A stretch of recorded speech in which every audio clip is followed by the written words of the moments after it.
just like California, where most Americans may think all our earthquakes are centered. But California's San Andreas is just one fault zone. There are at least 4 active earthquake zones that cover this country, all of which seismologists say have had historic eruptions, and each could have another catastrophic strike at any time. Earthquakes are a national hazard, and it's in these areas away from California, away from the places we think about, where there can be some of the greatest risk. What about America's heartland? We're on the second most active fault in the country, and that's the New Madrid fault. It runs from St. Louis to Memphis, and this is Reelfoot Lake, 16 miles long and created 200 years ago by what is still today the most powerful series of earthquakes in American history.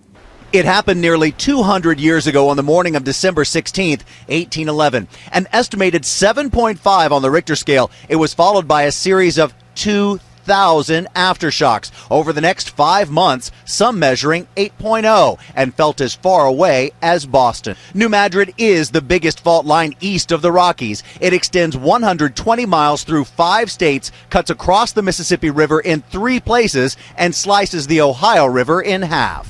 Even now, the area averages a tremor every other day. A major earthquake here would affect 15 million people in 7 different states. Do we think there's a big earthquake on the way for this zone? Yes, we have a history of large earthquakes that have occurred here at least over the last 1,500 years, about every 500 years. And those earthquakes occur as large sequences of events, not just a main shock. New York, New Jersey, and Pennsylvania have the 70-mile-long Ramapo Fault. These streaks are really all that's visible of the Ramapo Fault, and they continue all the way up this rock. It's one of the largest in the Northeast, and we're really just about an hour outside of New York. Never heard of it?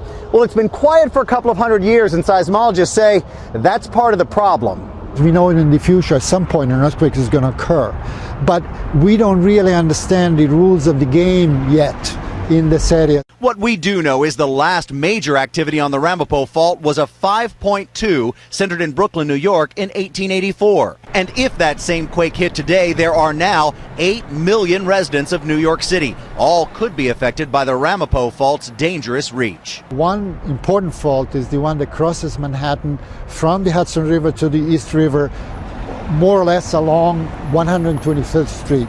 That's a well-known fault.